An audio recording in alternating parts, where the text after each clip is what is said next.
Vidi. Bueno, Vidi está con ustedes. Los saludo y si lo desean vamos a proseguir nuestros debates. Escucho lo que tienen a someterme y a preguntarme. Pregunta. Siendo absoluto sin forma, en la conciencia, ¿cómo podrá usted comunicarse con nosotros a través de este canal? Esto ya lo he dicho, es un principio que podría parecerse y que podríamos denominar, donde ustedes están, un mecanismo de ultratemporalidad. Hay conexiones posibles que de algún modo derivan del bucle espacio-tiempo, lo que permite escapar a la ilusión, mientras se es una persona, comunicando desde este espacio-tiempo particular, en este tiempo. El problema es que, como siempre, la linealidad, la ubicación, dentro de una persona, o el sujeto, es inexorable. Esto solo se aplica a la conciencia, ya sea limitada, separada o unificada.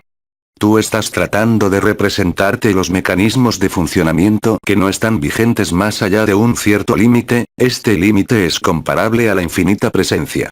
No hay por lo tanto, ni linealidad, ni localización, no existe un mecanismo, en el sentido que te gustaría entenderlo, acerca de la posibilidad de un absoluto sin forma, más allá de toda persona y de toda identidad, de expresarse dentro de lo limitado.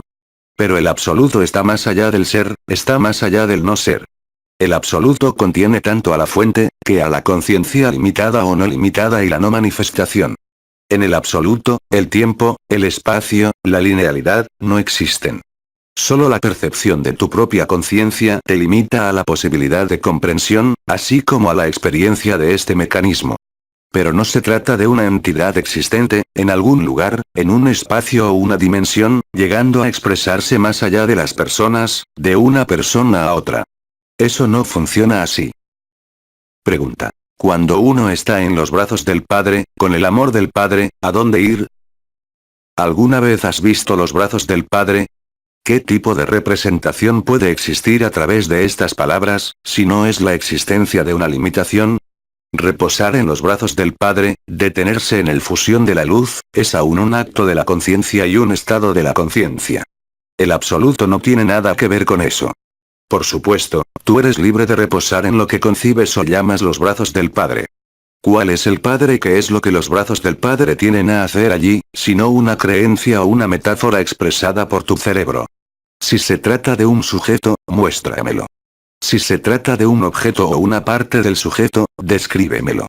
Tú serías incapaz de hacerlo, demostrando, por lo tanto, que lo que llamas los brazos del Padre, es un ideal, un sentimiento, una percepción, pero necesariamente limitado. Tú sobreentiendes, con eso, que hay un objetivo a alcanzar, separado al exterior de ti, denominado el Padre. Muéstramelo. Descríbemelo. Pregunta. Estar en los brazos del Padre, quizá el Hijo, eso muestra, entonces la dualidad. Pero el absoluto no tiene nada que ver con la dualidad, ni con la unidad. El Padre y el Hijo son dos, ellos necesitan un tercer término, para de nuevo ser uno. ¿Dónde está el tercer término? Descríbemelo, ¿lo has visto tú? Pregunta. ¿El tercer término es el amor? El amor es lo que subyace en la manifestación. Toda manifestación es un acto de amor. Toda manifestación es una separación. Considerar que hay un Padre, un Hijo, el amor, la identidad o la fusión entre el Padre y el Hijo por el amor, es una fusión con la fuente. Eso puede confinar a la autoobservación de la beatitud, encontrado en el último samadhi. Pero eso no es, de ninguna manera, absoluto. Mientras haya un deseo de sensación, de representación, de identificación, de personalización, no hay absoluto, incluso si es un ideal. Mientras hay separación, incluso apoyado en el amor, hay manifestación, y a la vez, un espacio dado.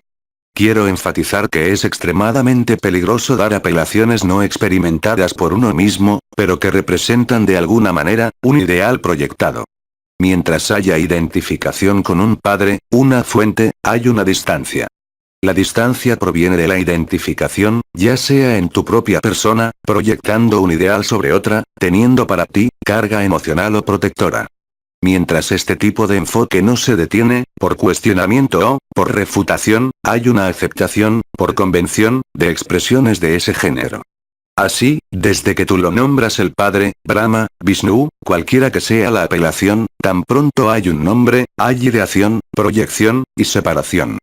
El absoluto no está de ninguna manera involucrado en los juegos de manifestaciones, ya que es precisamente un estado de no conciencia, cuando no existe manifestación del mundo, de identidad, de representación, de ideal, y de objetivo, que tú eres absoluto. Por supuesto, cada uno es libre de contemplarse en una forma, de adherir a otra forma, o a otro ideal. Pero mientras eso exista, el absoluto no puede ser o no ser. El absoluto no es eso. Pregunta. ¿Los vértigos relacionados a la onda de vida significa que subió al Bindú? ¿Quién hizo esta afirmación? Los vértigos, sean lo que sean, nunca pueden ser un testigo fiable en el ascenso de la onda de vida, porque cuando la onda de vida, o el néctar de los dioses, está instalada en totalidad, la conciencia no puede identificarse a un cuerpo. Cualesquiera que sean los síntomas, o las manifestaciones, pueden ser múltiples, el absoluto no se ve afectado por eso. El vértigo no es testimonio de la onda de vida. El único testimonio fiable, es cuando la onda de vida se lanza y atraviesa las bolsas de comida, como el mental. Entonces, la conciencia pasa a ser primero libre, en última presencia o NTT, y seguidamente se establece más allá de todas las bolsas, más allá de todos los mundos y de todas las dimensiones, allí donde nada puede ser dicho. Pero cualquiera que sea el síntoma en cualquier parte de la bolsa, el absoluto no es afectado en modo alguno por esto. Como ustedes lo han experimentado, hay muchas manifestaciones que son el resultado de un encuentro entre lo limitado y confinado, la bolsa mental y la bolsa de comida, con, si puedo decirlo así, una parte de ustedes que no es limitada. Resultando de este encuentro, lo que fue denominado conciencia, vibración o luz vibral. Pero ahí todavía hay, una distancia entre ustedes y la luz vibracional, precisamente porque la perciben. La percepción está vinculada precisamente a la presencia de ambos. Del encuentro entre la bolsa ilusoria, de comida y mente, y la bolsa sirviendo de vehículo, de acuerdo con determinada dimensión. La reapropiación del yo soy, enlaza la conciencia ilimitada, con la conciencia limitada. Pero ninguna de estas conciencias es absoluto. Ningún síntoma, en la conciencia, la bolsa de comida o mental, concierne al absoluto. El absoluto con forma es un mecanismo, más allá de lo que puede ser descrito. Es el que no tiene necesidad de nada, porque está más allá de todo ser y de todo no ser. Pregunta. ¿Puede haber conjuntamente una subida de la onda de vida y un descenso del manto azul de la gracia? Esto es muy posible. Muchas manifestaciones relacionadas con la luz vibral, pueden impactar a la bolsa de comida y a la bolsa mental. Todo lo que les fue descrito, en especial por los ancianos y las estrellas, puede encontrarse activo de manera consecutiva o al mismo tiempo, según el ojo de la conciencia. Estos testimonios, registrados en la bolsa de comida y el saco mental, son puntos de referencia, pero mientras mantengan estas referencias, el absoluto no puede establecerse. Pregunta. ¿Cuál es la diferencia entre el cuerpo de éter y el cuerpo etérico? El cuerpo etérico es la primera estructura sutil ilusoria, duplicando la bolsa de comida. Este etérico está amputado, ya que no tiene la conciencia y la capacidad de ir más allá de ciertos límites. El cuerpo de éter es una forma plástica, móvil no identificable, no fijada precisamente en una forma determinada, sirviendo de vehículo en todos los estratos intermedios, llamados dimensiones. La interacción de esta forma móvil, con el cuerpo etérico, manifiesta, de alguna manera, una unión entre dos niveles de realidad ilusoria. El absoluto, guardando las proporciones, podría representar, de alguna manera, un soporte no limitado y no limitante de formas plásticas y móviles de todas dimensiones. Pregunta. Cuando uno siente un agujero negro en el chakra del corazón, en todo el pecho, ¿se debe refutar o caer adentro? En primer lugar, tendrías que decirme a qué llamas un agujero negro. ¿Cuál es tu percepción, o tu representación? Pregunta. Un turbillón, un poco como los agujeros negros de las estrellas. ¿Ya has estado allí? El absoluto no puede ser definido por ninguna percepción. Toda percepción pertenece a una experiencia. Existen espacios más localizados, pudiendo ser previos al pasaje a ese no estado, que no es un pasaje, es el absoluto. Estos diferentes testimonios, no de estado absoluto, pueden indicar una forma de preparación a este estado más allá de todo estado, quizá representado por una percepción en el corazón, los dedos de los pies, la espalda en todas sus partes, pero como he dicho, todo eso es solo espectáculo. Mientras permanezcas en la observación, incluso de los mecanismos más sutiles, acompañados incluso con intensa alegría, hay percepción, hay manifestación y el ser absoluto no puede ser. Porque para que haya percepción y observación, tiene que haber un observador. Y si hay un observador es que todavía existe un teatro. El observador también debe desaparecer. Por lo tanto, sea un agujero negro, sea un fuego, ya sea una luz, cualquiera que sea la percepción, puede ser por supuesto, la evidencia indirecta del sentido de un camino, una dirección, pero siempre y mientras exista vía o dirección, el absoluto no está allí, sin embargo él, siempre ha estado ahí. El único obstáculo es siempre la persona en su confinamiento, en sus limitaciones, o en los mecanismos de la supraconciencia o supramental. Todas estos son solo agitaciones, haciendo creer a la conciencia misma, que se dirige hacia una meta. El absoluto no es una meta. Es lo que ustedes son, y que nunca se ha movido, que está presente en cualquier punto y en todo centro, que nunca se ha manifestado, que nunca se ha identificado, ni proyectado. El único obstáculo para el absoluto, son ustedes mismos, a través de la identidad, a través de la proyección, a través del ideal. Mientras la persona cree tener algo, es un obstáculo para el absoluto. Recuerden, todo eso que ustedes tienen, los tiene. Y no estoy hablando de vínculos e interacciones. Hablo de vuestra propia conciencia. Pregunta. Tengo la impresión que el agujero negro debe conducir al punto cero. Pero todo esto son conceptos. Son solo ideas. Estas son proyecciones. Incluso si eso fuera perfectamente correcto, dependiendo de tu punto de vista, el problema no es ver bien o mal, sino dejar de ver. Para olvidarse de sí mismo. Desaparecer. Si quieres conocer al todo, entonces, sé nada. Mientras exista la expresión de una representación mental, que lo llames a eso punto cero, o que tú me des la ecuación, no cambiará nada. Solo el absoluto cambia el todo. Y ser absoluto no puede estar presente, mientras tú, no desaparezcas. Mientras haya observación, descripción, comparación, puedes estar seguro que eso es solo mental.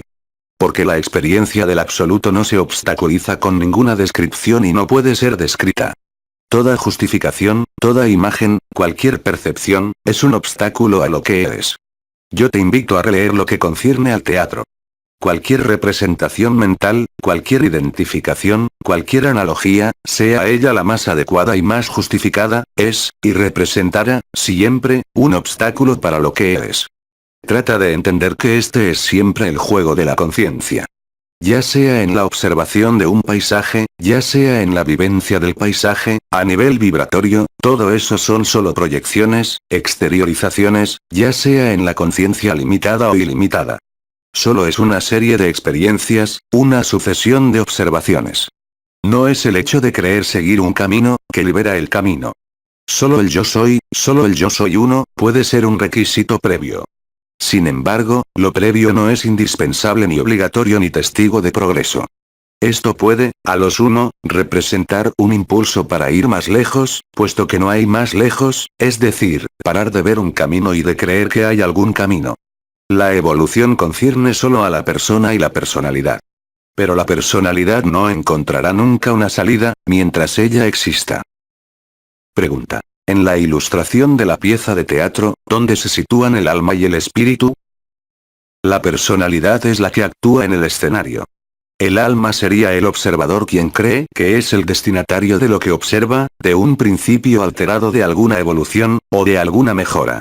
El espíritu es todo el teatro. El absoluto es, a partir del momento en que no hay más teatro. Mientras creas ser tributario, dependiente de un alma, estás atrapado. Mientras haya un observador, hay una infinidad de experiencias, que nunca pueden terminar. En tanto, la experiencia no llegue a su fin, el absoluto no puede ser experimentado o visto. El alma es un intermediario. El espíritu es un vehículo. Todo esto es temporal, efímero. Mientras haya voluntad, o idea, en un cuerpo, un alma y un espíritu, hay limitación. La conciencia, conectada a la observación, es siempre tributaria de una condición. Y si hay una condición, no hay absoluto. Pregunta. ¿Cuál es la relación entre el espíritu y la última presencia? De la misma manera que el alma puede volverse hacia la materia, hacia la materialidad o hacia el espíritu, de la misma manera el espíritu puede girar, incluso si la palabra no es adecuada, orientado hacia el alma, orientado hacia las primicias del absoluto. Desde la orientación hacia las primicias del absoluto, es la infinita presencia o última presencia. La presencia, o el soy, como el yo soy uno, refleja, en cierta medida, la reunificación de las tres partes distintas e ilusorias, cuerpo, alma y espíritu. Pregunta. ¿La disolución, es ser todo, nada, o los dos a la vez? Todo depende del punto de vista donde tú te coloques, de ahí donde tú estés, inscrito en una forma, en una conciencia. Hay que ser nada, para ser todo. Nada, aquí, insignificante en el sentido, no de una desvalorización, sino de una clara conciencia de la ilusión y de lo efímero. La disolución, desde tu punto de vista y de ahí donde tú estás, es necesariamente el hecho de no ser nada. Tú eres nada, desde el instante donde has rechazado, como desprovisto de sentido, todo lo que es ilusorio, todo lo que no hace más que pasar. Un pensamiento pasa. Tú no eres tus pensamientos. Tu vida, incluso, pasa. Tú no eres tu vida. Así pues, el mecanismo de la disolución es mucho más que la ausencia de separación, como es vivido en la fusión, sino, más bien, un mecanismo que yo calificaría de aceptación, después de refutación, de la ilusión. Es saber, realmente, cambiado de punto de vista para ver, realmente, las cosas más allá de los sentidos, más allá de las ideas y de los pensamientos, por lo que ellos son realmente. De aquí donde yo estoy, de mi punto de vista, puedo ser toda forma, toda dimensión, toda identificación, como ausencia total de identificación o de identidad. Pero no existe ningún medio, para tu conciencia, como para tu cerebro, de intentar comprender lo que es eso, o de considerar cualquier mecanismo que, conduciendo el principio de las preguntas, de la pesquisa, de la refutación, permita ver claro. Desde el instante donde has visto claro, el sentido de una identidad, en una persona, se reduce hasta desaparecer. Pregunta. En un estado meditativo, oír la conciencia como decir, aquí, yo estoy perdida, ¿a qué puede corresponder eso? A la conciencia que lo dice. Cuando la conciencia no puede observar más, ¿qué le queda? Admitirse perdida. No hay ni despertar, ni pensamientos, ni sueño, ni cuerpo, ni mundo. Eso significa que está estableciéndose el centro de todo centro, presente en todo punto. Es justamente lo que precede la conciencia, el no ser. El ser está ligado a la percepción, al sentido de una identidad. Desde que la conciencia se dice perdida, ella no tiene más elemento para localizarse o identificarse. Detrás de eso, si puedo decirlo así, está el absoluto. Pregunta. Usted dice que no conviene refutar una emoción, sino su manifestación en el mental. ¿Podría desarrollar eso? No es totalmente lo que he dicho. Una emoción está ahí. Ella traduce una reacción con respecto a una historia, con respecto a un acontecimiento vivido, llevando una reacción de la persona. Ver la emoción es ya una primera etapa, en general, fácil. No es porque van a refutar las cóleras que se manifiestan sin parar, que esas cóleras van a desaparecer, ni aceptándolas, ni rechazándolas, ni refutándolas. No es más tiempo, por un lado, en lo que ustedes viven, donde estén, de pasar este tiempo a jugar todavía demasiado tiempo al observador. El conjunto de lo que ha sido vivido debería al menos permitirles no ser más el que juega a la escena de teatro, sino, como mínimo, el espectador u observador de la obra. Esto permite ya un cambio de punto de vista que no es más el del actor sino el del espectador o del observador.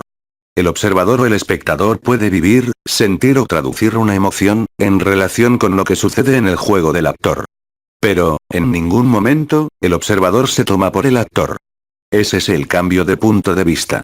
En ese cambio de punto de vista, concerniente las emociones, el observador puede sentir y vivir las emociones, por simpatía o antipatía, por resonancia, si prefieres. Es así pues una emoción que es observada desde el observador, es decir desde el mental. Es así pues más fácil ver las emociones desarrollarse desde el observador y el yo soy en vez del punto de vista del actor. El actor juega una emoción, sugiere una emoción, que va a ser, por simpatía, por resonancia o por antipatía, vivida por un proceso de impregnación por el observador. Pero llega un momento donde el que observa debe también desaparecer. La etapa de este día. Después de haber visto, después de haber observado, después de haber vivido, háganse la pregunta de la permanencia de todo eso. Una emoción aparece y desaparece. Una reacción, o un acompañamiento mental de la emoción, aparece y nace en alguna parte y desaparece también. Ninguno de esos elementos, ligados al desarrollo de la obra o a la observación de la obra, es absoluto. Ahí está la manera correcta de cambiar de punto de vista y, en definitiva, de superar el cuestionamiento, la refutación, de desembocar, de algún modo, al no movimiento, al no estado, al no, yo soy. Pregunta. ¿Es el mismo proceso para aplicar sobre las perturbaciones psíquicas? Hay un peligro. Es negar la existencia de la bolsa y de uno de sus síntomas. Simplemente, si ustedes cambian de punto de vista, sin negar la falibilidad de este cuerpo, a través incluso de la aparición de una enfermedad. Porque ustedes acepten no ver la enfermedad, ¿va a desaparecer? No. Hay que ser lúcido que lo que se desarrolla en la bolsa, incluso su fin, no les concierne. Mientras ustedes son parte interesada, ustedes interaccionan con la bolsa y mantienen, a través del sufrimiento, la presencia incluso del sufrimiento, cualquiera sea. El cambio de punto de vista, sin negar una enfermedad o un trastorno, no es poner de lado o dejar fuera, sino simplemente aceptar que ustedes no están concernidos. En ese momento, cualquiera sea la manifestación del sufrimiento, de su minusvalía, ustedes no están más afectados. El sufrimiento no puede afectar más lo que ustedes son. El sufrimiento es una resistencia ligada a las fuerzas de confrontación, presentes en este cuerpo, en esta bolsa, en este mundo, que está, por supuesto, totalmente ausente desde que no hay más separación, más allá pues de este mundo. Cambiar de punto de vista, también, con respecto a esto, con respecto a este sufrimiento, permite, justamente, sin negar lo que está ahí, no ser más afectado de ninguna manera. Mientras ustedes se crean dependientes de cualquier límite, ustedes lo están. Porque ser dependiente de un límite muestra que la conciencia está en esos límites. Pero, como ustedes lo saben, existe una conciencia no limitada. Es la primera etapa, pero no es todo. Pregunta. ¿Existe el ser sin conciencia de identidad? Al igual que tú, el absoluto no puede existir. Existir, es ya limitado. La vida se desarrolla sin tu intervención. Esta bolsa apareció, un día, y partirá, un día. ¿Qué quedará de ella? Nada. ¿Eres tú quien desaparece? ¿Eres tú quien se mueve? ¿Eres tú quien observa? Puedes elegir todos los lugares, pero mientras ocupes un lugar, no eres absoluto. Comprendan bien el sentido de mis palabras. El absoluto no puede ser definido, localizado, contemporizado, ser dependiente de lo que fuere y sobre todo de un comienzo y de un fin. Hay siempre un comienzo y un fin, para esta bolsa en la cual están, para los pensamientos, para las emociones, para las relaciones, para lo que entra y que sale, donde sea, en la actividad que sea. Todo lo que puede quedar como problemática está siempre ligado al sentido de una identidad. Mientras exista la percepción de una identidad, mientras exista la percepción de un devenir, ustedes no son libres. Lo que ustedes son, en verdad, es libertad. Siendo lo que son, si pretenden buscarlo, se alejan. Así es la conciencia, sea limitada o ilimitada. No escapa a sus propias reglas.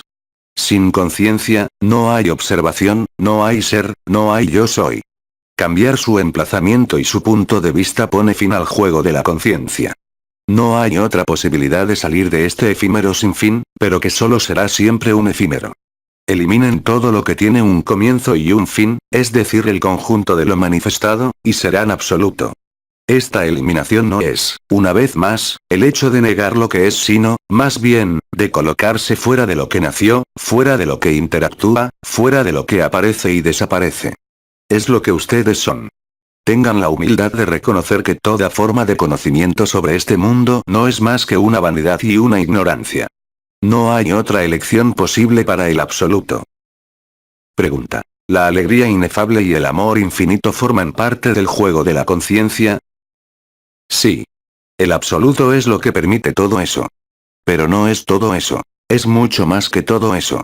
En definitiva, y para repetir lo que ya expresé, en numerosas veces, el que es absoluto con forma lo sabe instantáneamente porque pierde todo sentido de una identificación a este cuerpo, a esta persona, a este mundo y a toda conciencia.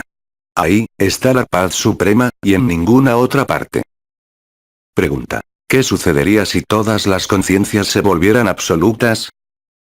Pero, ustedes lo son, todos, ya, absolutos.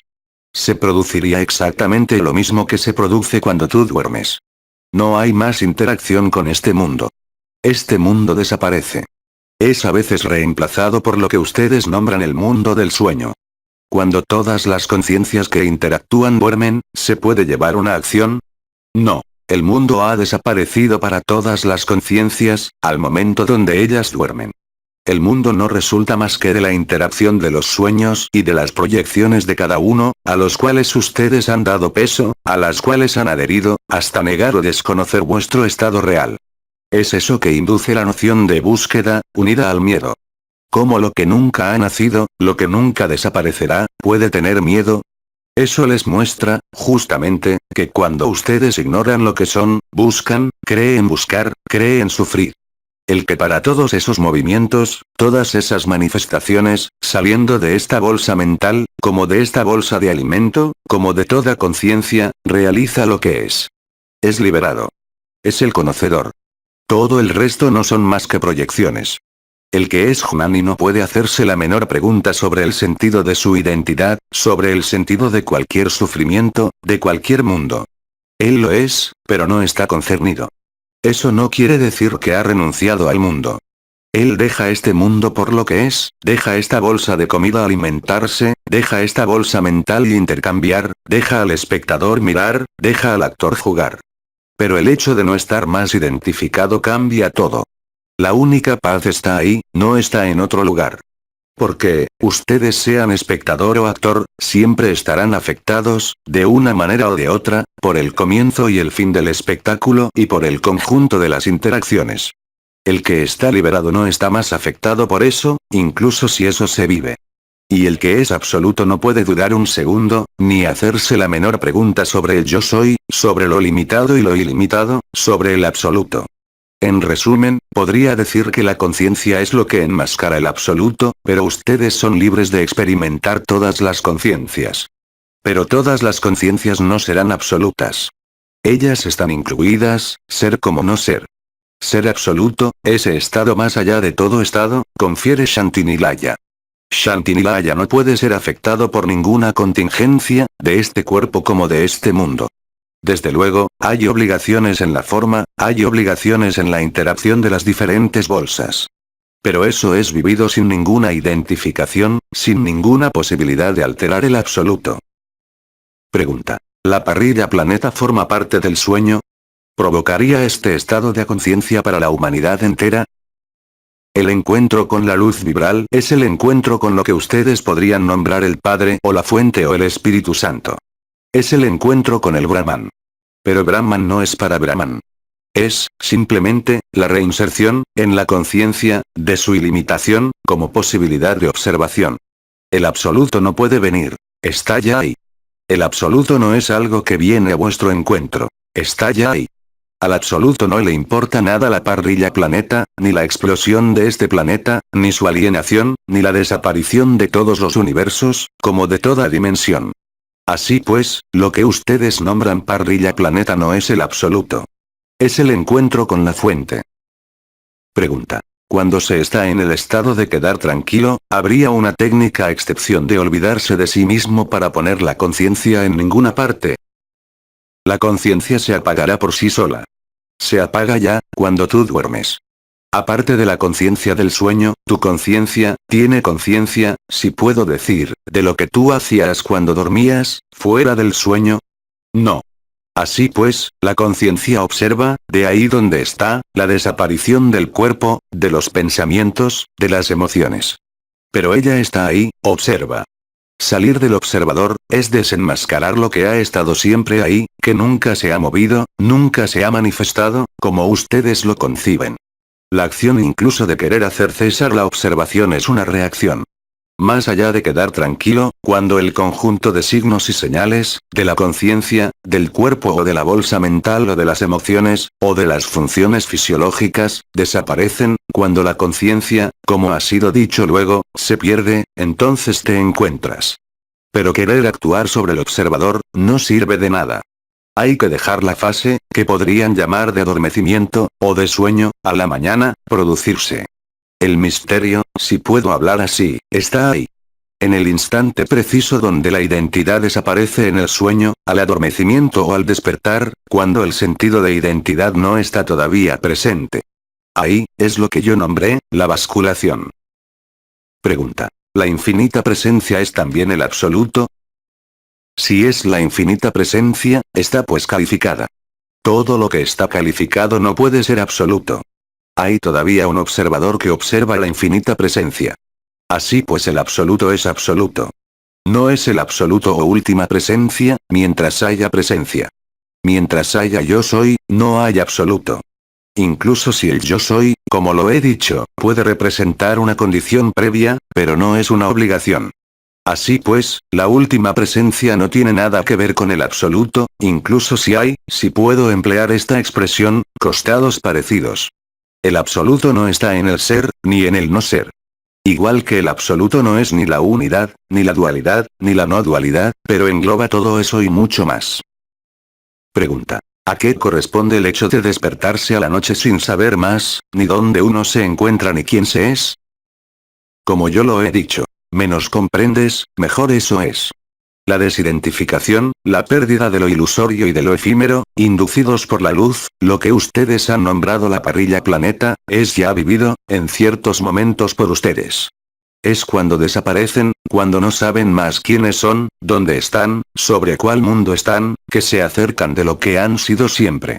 Salir de Maya, de la ilusión de este mundo, no es, hablando con propiedad, despertarse en otra ilusión, incluso más vasta.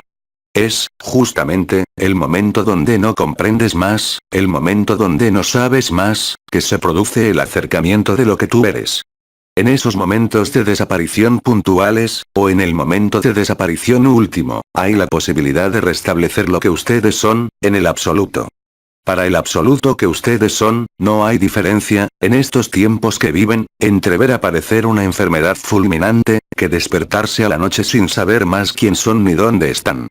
Si ustedes conocieran una mejor manera de desaparecer de la ilusión, entonces la habrían adoptado. Pero no hay otra. Pregunta. Esos momentos son puntuales y a pesar del hecho que la conciencia busca establecerse en ese estado, no llega. Pero la conciencia no puede llegar. La persona, todavía menos. Es, justamente, el momento donde eres liberado de la persona que eres libre. No es nunca una persona que busca la liberación. Ella no puede nunca encontrarla. Es justamente, lo que debe desaparecer para ser absoluto. El absoluto no puede ser una búsqueda, ni incluso un esfuerzo. Así pues, ¿cómo puedes llegar puesto que no hay ninguna parte a donde llegar? Mientras creas que hay un camino o una distancia, esta creencia es efectiva. He hablado largamente de la estafa de la espiritualidad que no representa más que la materialización de la suma de los miedos ya que como el que es absoluto podría expresar el menor miedo. Lo que tiene miedo, es lo efímero, la persona, porque ella sabe que desaparecerá y amaría encontrar bien la eternidad. Pero ninguna persona puede encontrar la eternidad. ¿Qué queda de tu identidad cuando dejas este cuerpo y este mundo? Nada. Entonces, ¿cómo lo que es efímero podría llegar? Es imposible. Es, justamente, en la aceptación de esta imposibilidad, para la persona, que hay la capitulación definitiva de toda búsqueda, de toda pesquisa, de toda investigación y toda ilusión, no antes. Pregunta. ¿Es lo mismo si se mira en un espejo sin reconocerse? Pero tú ves, sin embargo, una persona. Luego no es eso. Al absoluto no le importa nada del espejo, que se reconozca o no, puesto que, justamente, el absoluto, es la ausencia de todo reconocimiento posible. Pregunta. ¿Por qué vivir experiencias de deslocalización y luego nada más? Como lo has dicho por ti mismo, son las experiencias. Esos estados alcanzados no son, de algún modo, más que recompensas. Nada más. Una vez que la experiencia es vivida, una vez que el sentido es integrado, ¿de qué te serviría reproducirlas? La deslocalización permite darse cuenta que no están más limitados por esta bolsa de comida o mental, que hay algo más. Eso les ha sido muy bien explicado por las estrellas. El fin de nuestros encuentros está más allá de intercambiar palabras y preguntas-respuestas. Deslocalizarse te pone en otro lugar, pero otro lugar no es el absoluto. No puede haber regresión, no puede haber progresión. Hay, eventualmente, experiencias. Hay, eventualmente, estados. Pero ni las experiencias ni los estados son absoluto. Pregunta. En presencia última, ¿por qué se desaparece justo durante un cierto tiempo? ¿Qué explica que ese tiempo sea definido, circunscripto? Por la presencia de una forma, que no eres, pero que está ahí. Esta bolsa tiene necesidades. Incluso los samadhis más largos tienen un fin, en un momento dado, porque hay que mantener, de una manera o de otra, esta bolsa. Incluso si los espacios de mantenimiento, los intervalos son muy largos, como por ejemplo para algunas estrellas. El absoluto con forma no es el absoluto sin forma. Y, sin embargo, es el mismo absoluto. En el primer caso, la conciencia es todavía dependiente de una aplicación. En el absoluto sin forma, puede existir una conciencia pero ella es libre de toda aplicación, de todo límite. Pero el absoluto sin forma puede representar el primer juego de la creación, que es el pasaje de conciencia a conciencia y de conciencia a conciencia, sin dificultad, sin pregunta, como una evidencia. Pero cuando una forma está presente, ahí donde ustedes están, es en esta forma que ustedes están. Ustedes no son esta forma, pero están dentro. Si prefieren, el ser es el manto del no ser, como para la cebolla, pero ustedes no son ni la envoltura de la cebolla, ni una de cualquiera de sus capas. Del mismo modo, ustedes no son, ni el ser, ni el no ser. Ustedes son el absoluto, que permite el ser, como el no ser. Pregunta. ¿Lo que viven las personas afectadas del mal de Alzheimer está en relación con los juegos de la conciencia tal como usted acaba de describirlos? Pero toda enfermedad, cualquiera sea, es una expresión de la conciencia, ella también. Simplemente, desde vuestro punto de vista, el que tiene trastornos particulares puede parecerles no tener conciencia. Es decir que, simplemente, su capacidad de acción y de interacción con el sueño común está alterada. Pero hay todavía la expresión de una conciencia, totalmente limitada, incluso alterada. No puede existir correlación posible entre el absoluto y cualquier enfermedad. No tenemos más preguntas, le agradecemos. Canalizado por Jinlu Young. Aus 3 Dimensions, 29 de septiembre del 2012. Transcripción. Veronique Loriot. Traducción. Edin Núñez y Amparo Iribas.